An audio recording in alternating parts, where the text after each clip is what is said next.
اعوذ باللہ السمیع العلیم من الشیطان الرجیم بسم اللہ الرحمن الرحیم۔ ناظرین، ہم سورہ مائدہ کا ترجمہ تلاوت کر رہے ہیں اور ہم آیت نمبر 16 پر ہیں۔ یہاں اللہ تعالیٰ فرما رہے ہیں اور دکھاتا ہے اللہ اس کتاب کے ذریعے سے سلامتی کی راہیں ہر اس شخص کو جو طالب ہو اللہ کی رضا کا۔ یعنی اس میں وہ باتیں اللہ تعالیٰ نے بتائی ہیں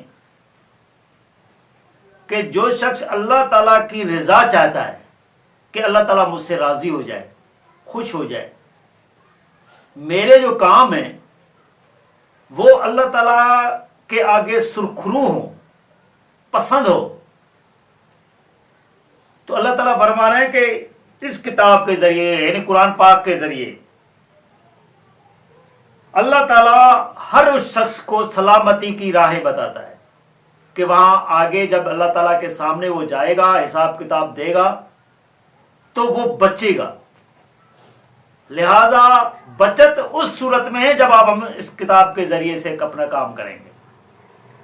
ہر کام کو اس کتاب کے حساب سے ہم دیکھیں گے، اس کتاب کو ہم نے سامنے رکھ کر جو کام کرنے ہیں وہ کام ہی ہمارے لیے بچت کا ذریعہ بنیں گے، ورنہ ہم اگر اپنے طریقے سے کام کرنا شروع کریں گے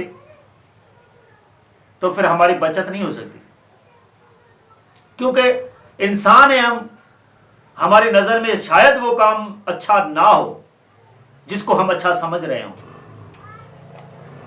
لیکن اگر اللہ کی رضا چاہنی ہے تو پھر اس کتاب کو ہم نے مقدم کر رکھنا ہے اور اس کتاب میں جو بات کی گئی ہے اس پر ہم نے چلنا پڑے گا، تبھی ہماری بچت ہو جائے گی۔ اللہ تعالیٰ فرما رہے ہیں اور نکالتا ہے ان کو اندھیروں سے روشنی کی طرف اپنی مرضی سے۔ یعنی اللہ تعالیٰ فرما رہے ہیں کہ جو اندھیروں میں پڑے ہوتے ہیں، یعنی اپنے جو میں نے بتایا نا کہ ہم اپنی طرف سے اگر کوئی کام کریں گے تو یہ اندھیرے میں تیر چلانے والی بات ہے، تو اللہ تعالیٰ فرما رہے ہیں کہ جو اندھیروں میں پڑے ہیں، جنہوں نے کام کو جو بھی کام کرے ہو تو اس کو اچھا سمجھ رہے ہوتے ہیں، اندھیروں سے نکال کر اللہ تعالیٰ روشنی کی طرف لے آتا ہے۔ اللہ تعالیٰ بتاتا ہے کہ یہ کام ٹھیک ہے، یہ کام غلط ہے، یہ کام صحیح ہے۔ وہ اللہ تعالیٰ کی مرضی ہے، اپنا اذن ہے اس کا۔ اللہ تعالیٰ کی مرضی تھی تبھی اللہ تعالیٰ نے یہ کتاب نازل کی ہے۔ اللہ تعالیٰ کی مرضی تھی تو حضور صلی اللہ علیہ وسلم کو انہوں نے رسول بنا کر بھیجا، اور چلاتا ہے ان کو سیدھی راہ پر۔ یعنی یہ اللہ تعالیٰ اپنے اذن سے پھر ان کو سیدھی راہ پر چلا رہا ہوتا ہے۔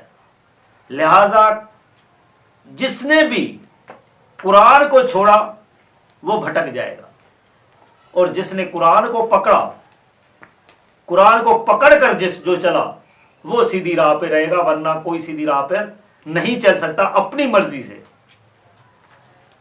آگے اللہ تعالیٰ فرما رہے ہیں بے شک کفر کیا ان لوگوں نے جنہوں نے کہا اللہ مسیح ابن مریم ہے۔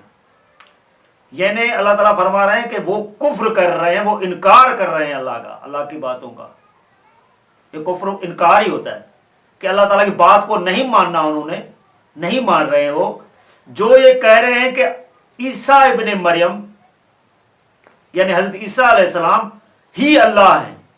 مثلا وہ کافی اس طرح بھی کہہ رہے تھے کہ اللہ تعالیٰ نے حضرت عیسیٰ علیہ السلام کا روپ دھارا اور وہ نیچے آ گئے، تو اس وجہ سے وہ کہتے تھے کہ یہی اللہ ہے، جس طرح حضرت علی رضی اللہ تعالیٰ عنہ کے بارے میں کہا جاتا ہے۔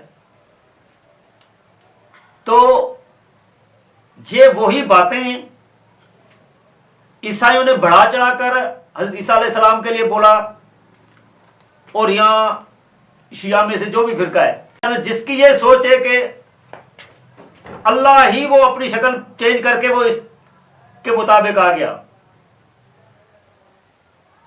تو اس کو اللہ تعالیٰ نے یہاں کافر بتایا ہے، وہ کفر کیا اس نے۔ لازمی جو کفر کرے گا اس کو کیا بولا جائے گا؟ کافر۔ یہ تو لازمی بات ہے۔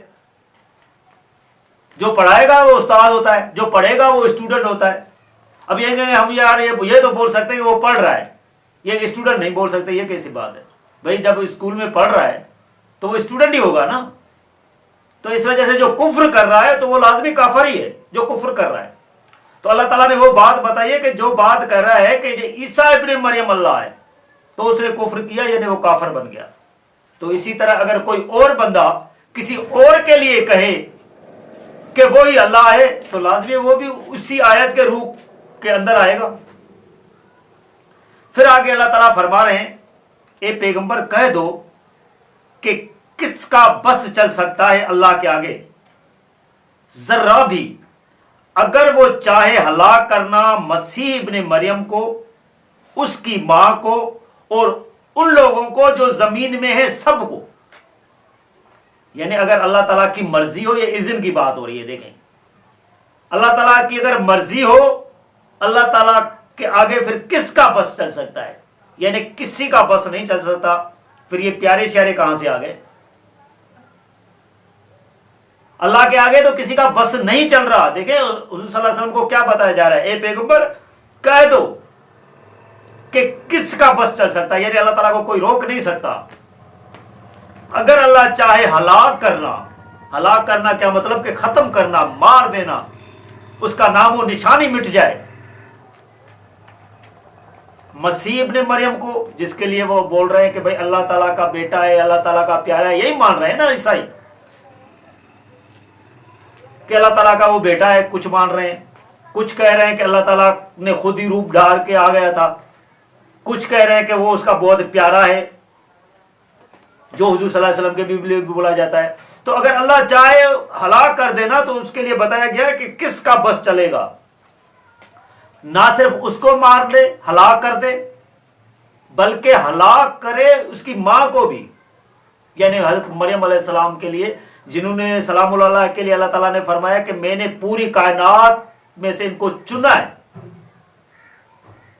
لیکن جب کفر اور شرک کی بات آتی ہے تو شرک جو کر رہے ہوتے ہیں، کفر کر رہے ہوتے ہیں، ان کو سمجھانے کے لیے اللہ تعالیٰ فرما رہے ہیں کہ دیکھیں آپ نے ان لوگوں کا سہارا پکڑا ہوا ہے، لیکن یہ سہارے کے یہ آپ کا نہیں دے سکتے۔ اللہ کے آگے کسی کا بس نہیں چلتا۔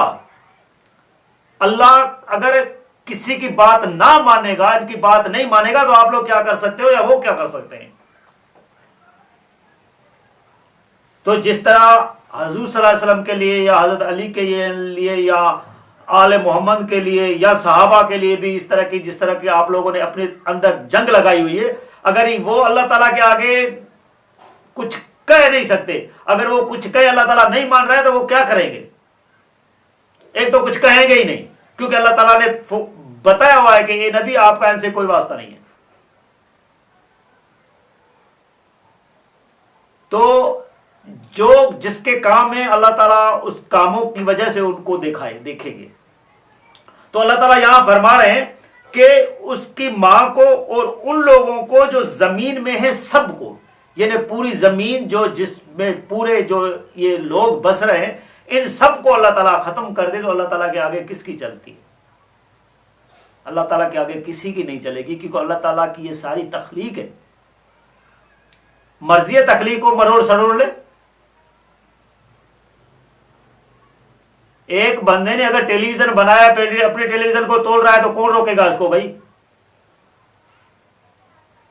تو یہ اللہ تعالیٰ کی تخلیق ہے، اللہ تعالیٰ اپنی تخلیق کو ختم کر لے گا تو کوئی پوچھنے والا نہیں ہے، اس کی جان ہی نہیں ہوگی، کیا پوچھنا ہے اس نے؟ وہ تو جیسے جیسے تھا ہی نہیں۔ لہذا اللہ کے آگے کسی کا بس نہیں چلے گا، اللہ کی مرضی ہے، جیسے مرضی ہے وہ کرنا چاہے وہ کرے۔ تو اس وجہ سے اللہ تعالیٰ نے اپنا اذن بتایا کہ یہ میری مرضی ہے۔ پھر آگے اللہ تعالیٰ فرما رہے ہیں، اور اللہ ہی کے لیے بادشاہی آسمانوں کی، زمین کی اور اس کی جو اس کے درمیان ہے، یعنی اللہ تعالیٰ کی یہ اپنی بادشاہی، زمین و آسمان سب اس نے تخلیق کیے ہیں، اس کے درمیان جو کچھ اس نے تخلیق کیا ہے سب اس کی کا ہے، اس کی مرضی ہے، جس طرح مرضی ہے وہ کام کرے اس پہ۔ پھر آگے اللہ تعالیٰ فرما رہے ہیں، پیدا کرتا ہے جو چاہے، دیکھیں وہی بات آ گئی کہ جس طرح مرضی ہے وہ پیدا کرتا ہے، بناتا ہے. ابھی یہ سوچنا کہ بھائی یہ تو لوگ ہیں، یہ جان ہے، تو یہ ہے وہ، یہ آپ وہ باتیں اللہ تعالیٰ کو سمجھا رہے ہیں. اللہ تعالیٰ کو آپ سمجھائیں گے کہ کیا کرنا ہے؟ یہ کہانیاں ڈالنا بند کر لیں. آگے اللہ تعالیٰ فرما رہے ہیں اور اللہ تو ہر چیز پر پوری قدرت رکھتا ہے. یعنی اللہ تعالیٰ جیسے چاہے ایسے کر سکتا ہے. اللہ تعالیٰ ہر چیز پر پوری قدرت رکھتا ہے.